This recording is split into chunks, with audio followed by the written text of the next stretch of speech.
Sao thọ ra gặp chuột hai thì xuống tay thằng lưng thằng hí thọ bên thoáng chiều đây 1 2 3 4 5 6 thì nó hít thì wow thọ ra hai thì xuống hai chân thẳng lật chân lật trái relax ok then thì chân thẳng lưng thẳng chân phải cặp chân trái thẳng hai tay lên cao thì nó hít thọ ra từ đầu xuống đầu chấp chân hít thọ bên thuốc nó hít thì wow lên đầu lên hai tay lên thọ ra sang phải cặp tay sau mắt nhìn xuống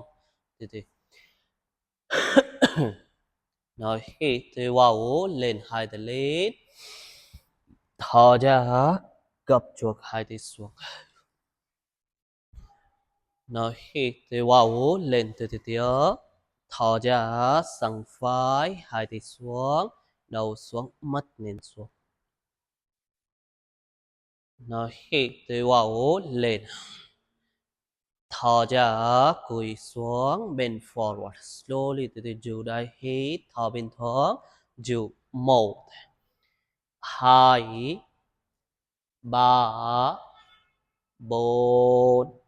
5 6 hai tay lên từ đó hít thì wow thọ ra sang phải hai tay cấp 6 đầu xuống hít thọ bên thoáng dù đây 1 2 3 4 5 6 hai tay lên mắt nhìn thẳng thì nó hít thở ra tay chạy xuống mà mình lên cao xoay quái mà mình lên từ từ chân chạy thẳng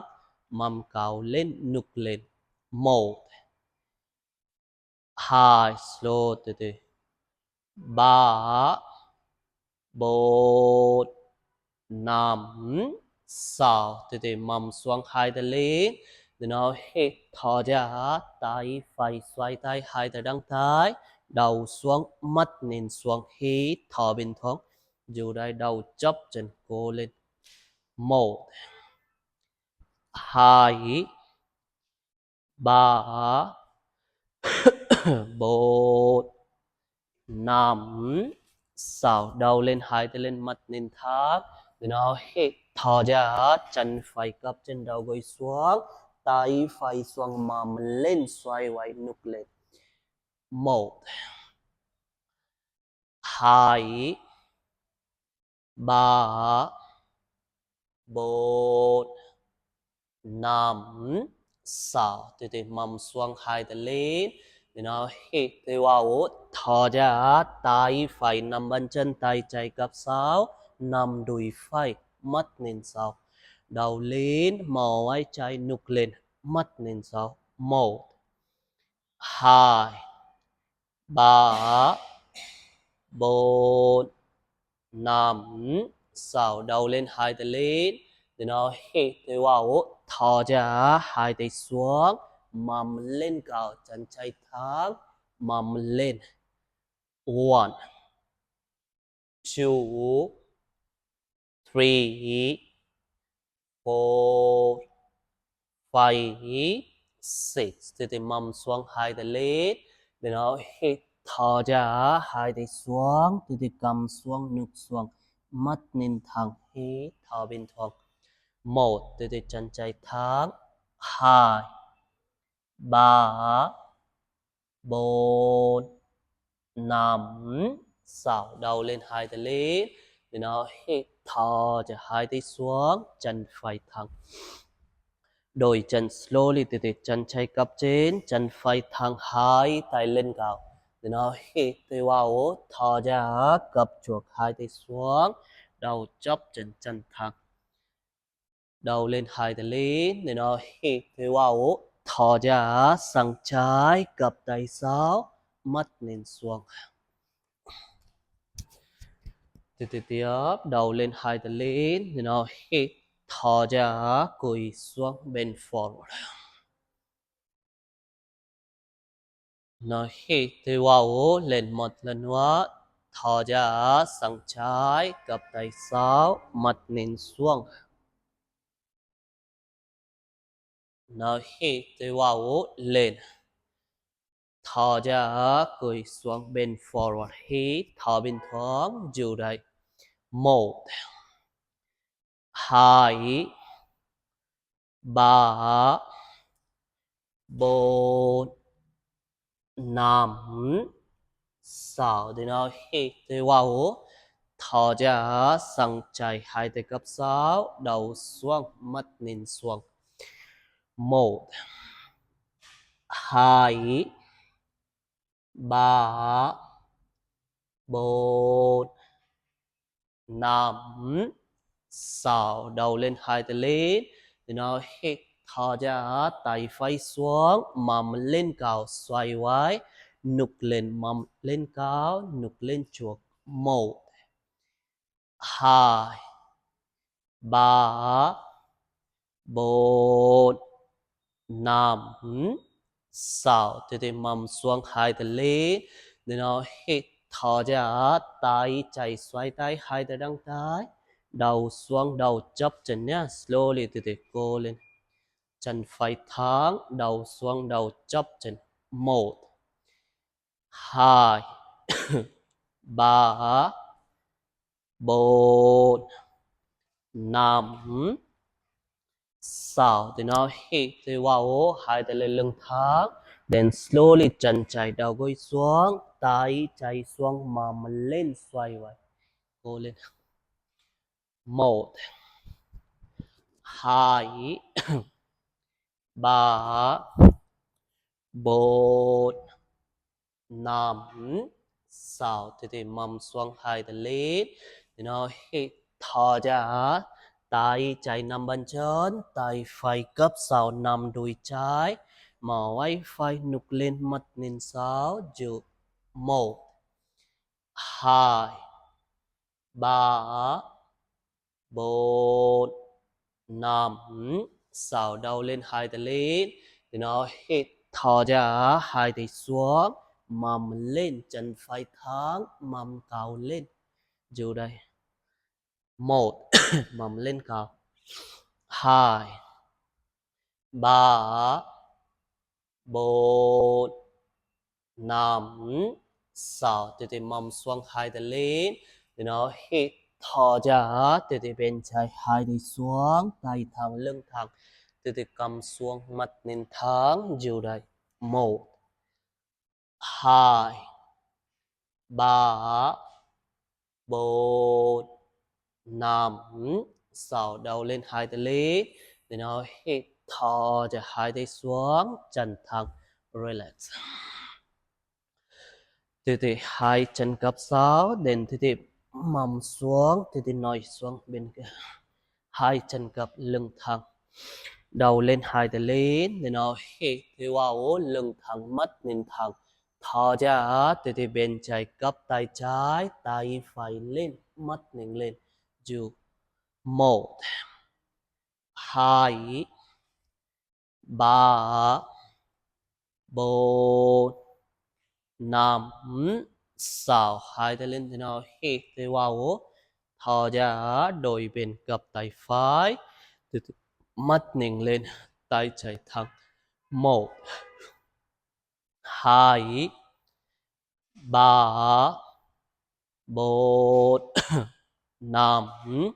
sáu hai tay lên mặt nhìn thẳng để nó hít thò ra hai tay sang ngang lưng thẳng nhìn bên trái một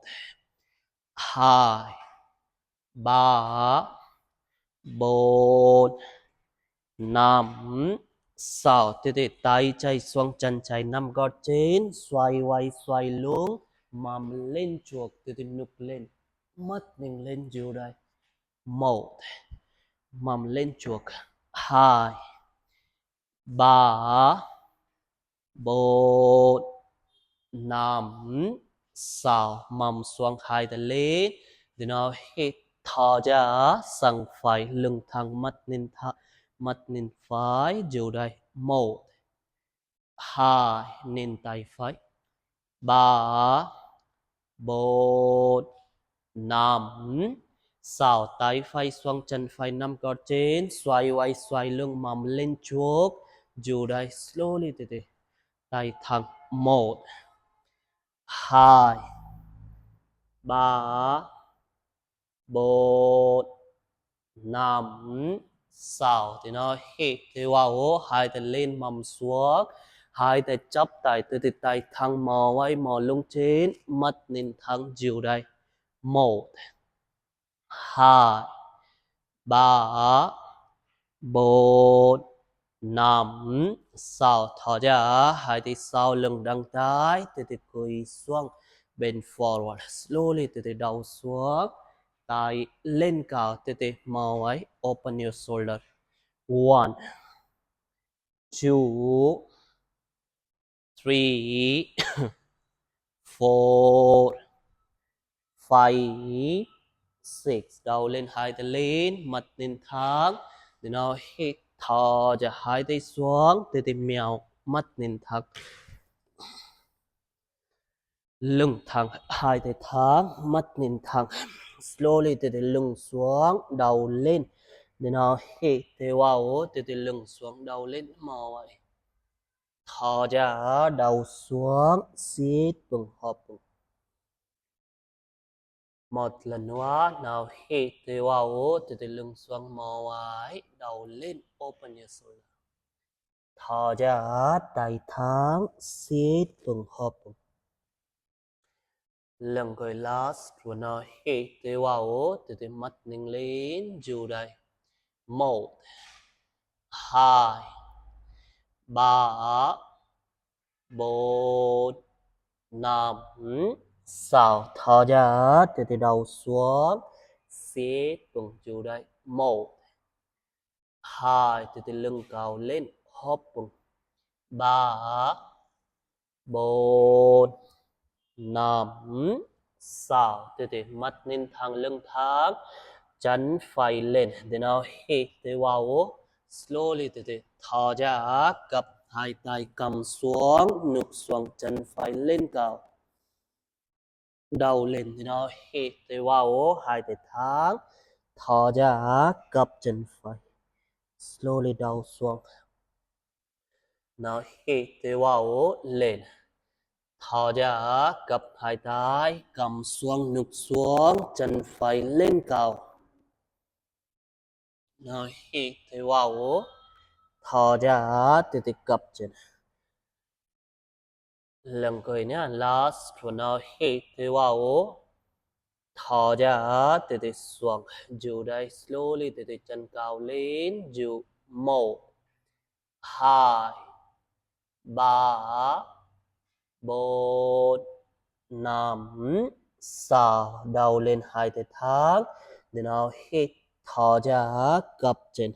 đầu xuống đầu chấp chân 1 2 3 4 5 6 chân phải lên then slowly từ từ tay chạy lên gập chân 6 dù đây mắt nhìn thẳng 1 2 3 4 5 6 nằm cột chân slowly từ từ kêu chân lên tay thẳng mắt nhìn thẳng 1 2 3 4 5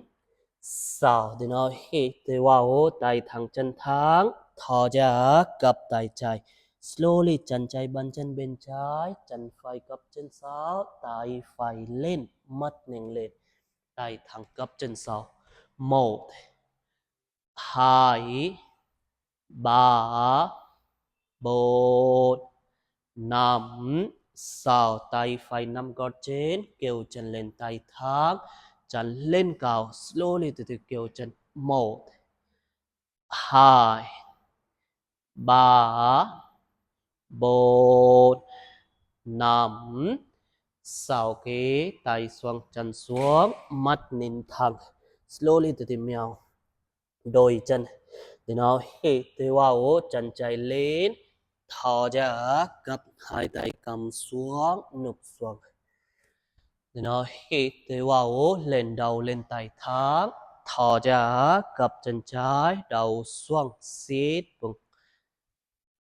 nó hít thì vào lên thò ra từ từ cặp tay cầm xuống nụp xuống nó hít thì vào lên slowly từ từ thò ra cặp chân hai tay tháng xít bụng lần cuối last rồi nó hít thì vào thò ra từ từ xuống dù đây slowly chân lên cao dù 1 2 3 4 5 6 thì nó hít thì vào thò ra gập chân trái đầu xuống đầu chóp chân 1 2 3 4 5 6 thì nó hít thì vào slowly đôi tay tay phải lên mặt nhìn thẳng chân trái cặp chân sau dù đây 1 2 3 4 5 6 nằm gọt chân kéo chân lên tay thẳng chân lên cao mắt nhìn thẳng dù đây 1 2 3 4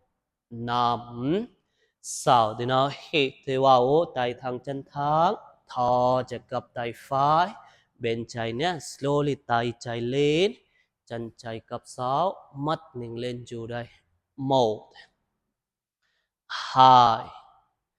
3 4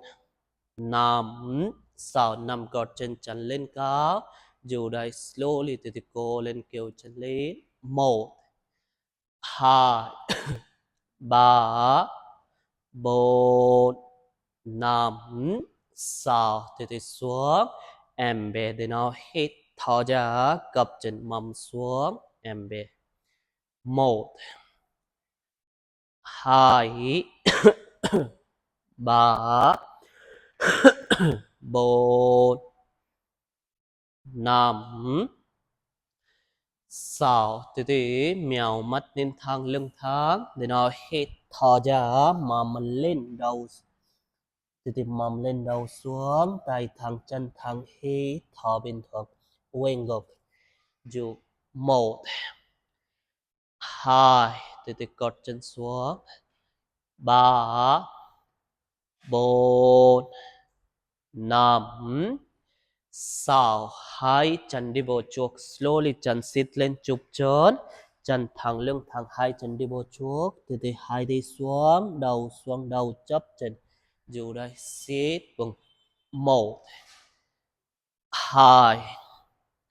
3 4 5 6 đầu lên hai tay lên để nó hít thì vào mắt nhìn lên thò ra hai tay xuống then slowly từ từ mò bàn chân chân thẳng lưng thẳng hai tay lên để nó hít thì vào hai tay đăng tay từ từ gót chân lên slowly từ từ tay lên cao mắt nhìn thẳng thò ra xuống từ từ hai lần nữa nào hít thì vào lên hai tay đăng tay kéo tay lên slowly từ từ stretch here thò ra xuống một lần nữa nào hít thì vào one more hai tay đăng tay lên cao mắt nhìn thẳng thò ra xuống lần cuối last rồi nào hít thì vào lên hai tay đăng tay mắt nhìn thẳng dù đây 1 2 3 4 5 6 thò ra hai tay xuống từ từ mò bàn chân nữa chẳng trên lưng thẳng hai tay lên cao từ nó hít thì vào thò ra tay trái gấp sau từ từ bên trái lưng xuống mắt nhìn lên nó hít thì vào lên thò ra đôi bên slowly từ từ bên phải lưng xuống mắt nhìn lên nó hít thì vào thò ra từ từ bên trái dù đấy mắt nhìn lên từ từ chú 1 high บ่าบนนำสาวที่น้อยที่ว่าโอ้ทอจะโดยเป็น slowly ที่เป็นไฟ mode high บ่าบนนำสาวที่น้อยที่ว่าโอ้ทอจะตายใจสาวที่เนี่ย slowly วนกลางลง go back arch your back จันทางลงสวงน้อยที่ว่าโอ้เล่นหายแต่เล่นทอจะกุยสวงหายแต่นำกอดจันหายแต่กับได้จันทางลงทางมัดนินสาวกับหายตายจันทางTiếp đầu lên hai tay lên để nó hít từ vào lưng thẳng thò ra đôi bên slowly tay phải sau từ huân căng lưng go back nó hít từ vào lên thò ra cúi xuống bên forward hai tay nắm gót chân cặp hai tay chân thẳng lưng thẳng mắt nhìn sau siết bụng nó hít từ vào lên thò ra từ tay trái sau uốn căng lưng go back go lên tay trái nó hít từ vào lên thò ra cúi xuống hai tay nắm gót trên mắt nhìn sau gấp hai tay chân thẳng siết bụng nó hít từ vào lên đầu lên hai tay lên một lần nữa thò ra đôi tay phải sau từ lưng xuống go lên uốn căng lưng go back nó hít từ vào lên thò ra từ xuống slowly từ go lên try nó hít từ vào lên thò ra từ tay trái sau uốn căng lưng dù đây slowly từ uốn lưng go back hold is there từ you mode high บ่าบนนำสาวที่น้อยที่ว่าโอ้ทอจะสวงหายแต่นำกอดเช่นหายแต่กับได้ same here มัดนินสาวจันทาง mode high บ่าบนนำสาวเดาเล่นหายแต่เล่นที่น้อยที่ว่าโอ้thò ra đôi tay phải sau từ uốn căng lưng go back go lên slowly từ lưng xuống chiều đây 1 2 3 4 5 6từ nói từ vào thò ra cúi xuống hai từ nắm gót trên chân thẳng lưng thẳng gấp hai tay siết bụng từ 1 2 3 4 5 6 cố lên đầu lên hai tay lên lưng thẳng mắt lên thẳng để nó hít thò ra sang trái twist here mắt lên sau lên bên trái 1 2 3 4 5 6 đôi bên hai tay lên để nó hít thò ra sang phải mắt lên sau lên tay phải mò vai phải 1 2 3 4 5 6 hai tay lên mắt lên thẳng để nó hít thò ra tay trái thẳng từ lưng xuống bên trái go lên slowly từ nó hít từ vào lên hai tay lên từ nhìn tới nhá thò ra tay phải sau mặt lên sau chân trái gót chân lên slowly tay phải nằm đuôi trái chân trái gót chân lên mắt lên sau từ one one nó hít từ vào lên hai tay lên thò ra từ xuống bên trái mắt nhìn lên nó hít từ vào thọ ra sang phái tay phái sao nằm đuôi trái chân chạy cốt chân lên mắt nhìn sao tê one xuân twist here lần cười last và nói hết tê wow thọ ra tay chạy tháng tê xuống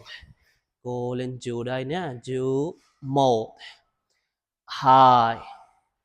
3 4 5 6 thì nó hết thì wow thọ ra sang phải tay phải sau nằm đuôi trái slowly từ từ one one mắt nhìn sau 1 2 3 4 5 6 hai tay lên mắt nhìn thẳng lưng thẳng thì nó hít thở ra đôi bên tay phải thẳng từ xuống bên phải cố lên nó hít từ vào lên thở ra từ sang trái tay trái sau nằm đùi phải chân phải cốt chân lên mắt nhìn sau từ nó hít từ vào lên thở ra bên phải tay phải thẳng từ lưng xuống bên phải mắt nhìn lên nó hít từ vào lên thở ra từ sang trái mắt nhìn sau cố lên trái nó hít từ vào lần gọi last one thở ra từ bên phải xuống mắt nhìn lên dù đây 1 2 3 4 5 6 thì nó hít từ vào thở ra sang trái tay trái sau nằm đùi phải mắt nhìn sau từ cốt chân lên 1 2 3 4 5 6 thì nó hít từ vào hai tay lên thở ra hai tay sau lưng tay thẳng kéo tay sau nục lên thì nó hít thở ra từ đầu xuống tay lên hít thở bình thường dù đây 1 2 từ cố lên 3 4 5 6 từ đầu lên hai tay lên từ tiếp để nó hít từ vào hai tay chắp tay sau nục lên trước mầm sau từ mò ấy mò lưng trên hai tay thẳng thở ra slowly từ hai tay bên trái hai tay xuống tay thẳng đầu xuống quay xuống kéo tay slowly từ stretch here hai tay thẳng cố lên nó hít từ vào lên hai tay lên hai tay chắp tay mắt nhìn thẳng mò ấy mò lưng trên mắt nhìn thẳng thở ra slowly từ bên phải hai tay xuống tay thẳng cố lên quay xuống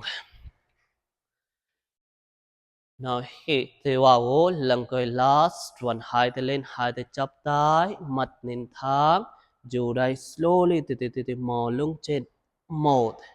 mầm sau nục lên chuột 2 3 4 5 6 thở ra bên trái hai tay xuống tay thẳng 1 2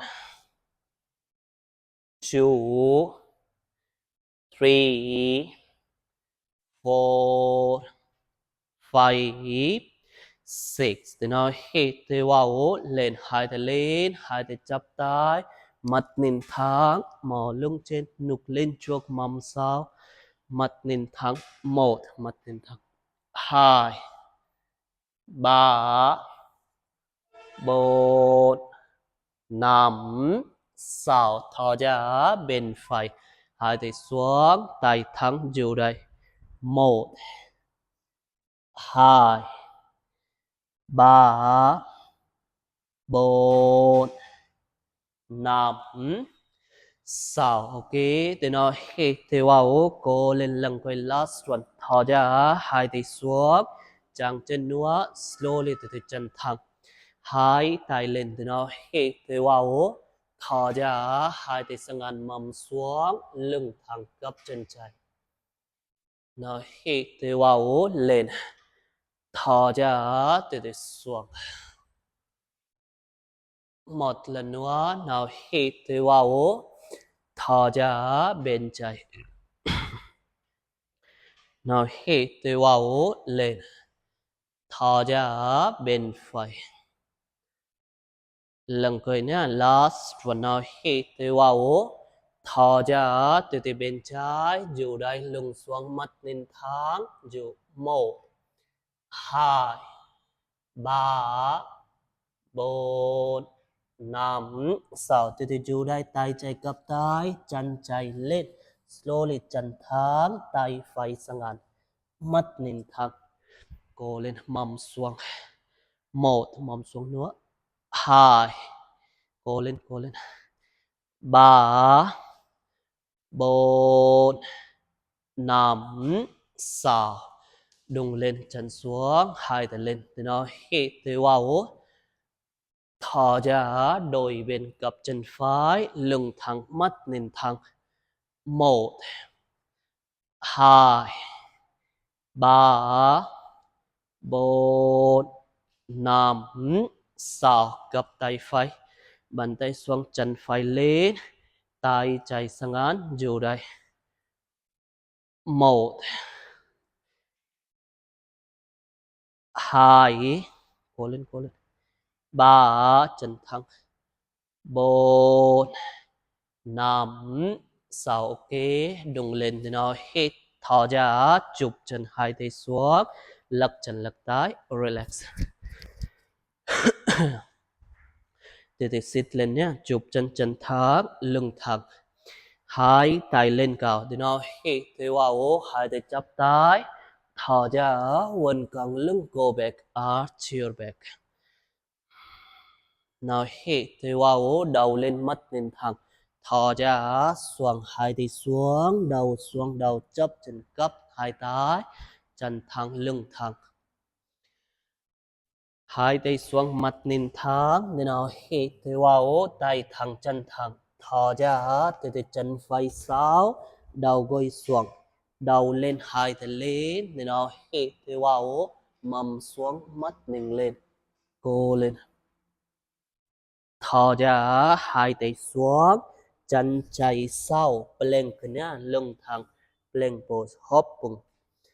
từ từ chợt choàng gấp hai tay đầu lên để nào hít thở vào chán của mình mầm xuống đầu lên thò ra mầm lên quên ngược cố lên try chân phải lên cao thì nó hít thở vào chân thẳng chân lên cao thò ra chân phải lên trước chân chạy cột chân xuống mầm xuống trên bên 1 hai tay lên mầm xuống chân chạy thẳng đầu lên mắt nhìn lên cố lên chú thò ra hai tay xuống chân chạy lên chuột chụp chân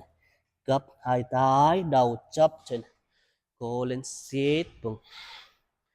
đầu lên hai tay lên thì nó hít thở vào hai tay chắp tay thò ra quần cẳng lưng go back nào hít thở vào thò ra hai tay chắp tay lưng thẳng đôi chân đôi bên nhé thì nó hít thở vào hai tay lên thò ra quần cẳng lưng go back nào hít thở vào thò ra cúi xuống bend forward bàn tay xuống gấp hai tay slowly từ từ sit bụng hai tay xuống mặt nhìn thẳng thì nào hít thò ra chân chạy sau đầu gối xuống hai tay lên thì nào hít thở vào chắp tay mầm xuống nục lên thò ra hai tay xuống chân phải sau plank lưng thẳng chân thẳng mầm thẳng lưng thẳng chợt choàng gấp hai tay chán của mình thì nó hít thở vào mò vai nục lên sit mầm chân thẳng thò ra mầm lên quên ngược downward dog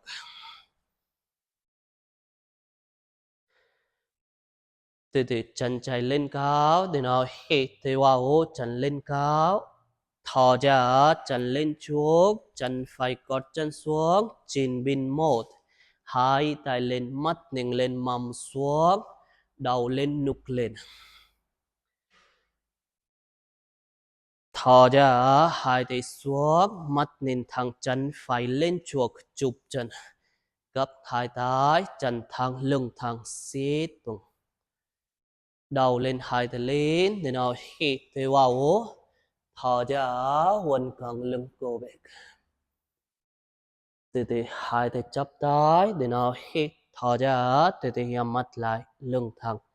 để nó hít từ vào.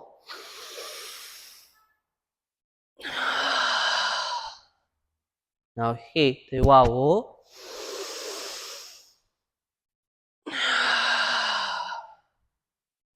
Now hít từ vào.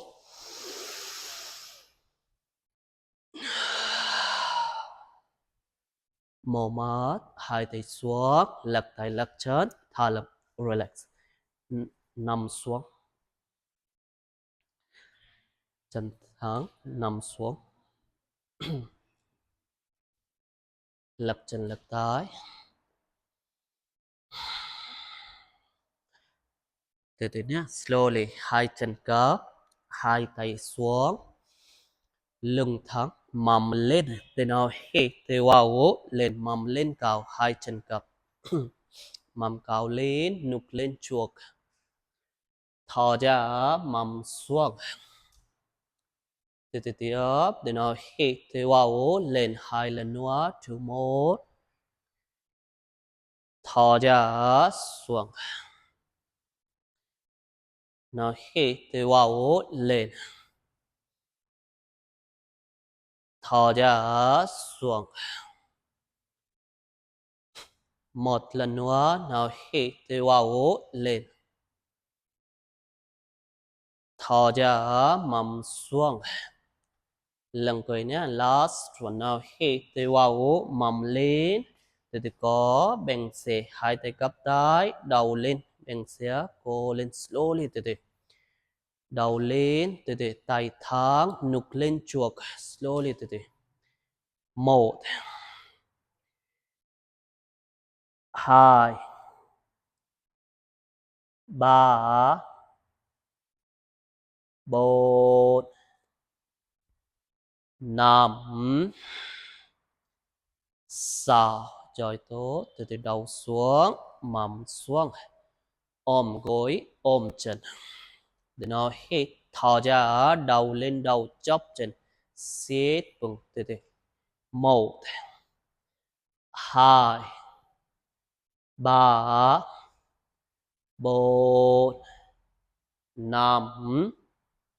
sáu. Từ từ đầu xuống, ôm gối, lên xuống, lên xuống. Từ từ, jump forward. Ok. One, two, three, four, five, six. Ok, thôi relax. Chân thẳng, nằm xuống, lật chân lật tay, thả lỏng, relax. Từ từ nhắm mắt lại, thả lỏng, relax.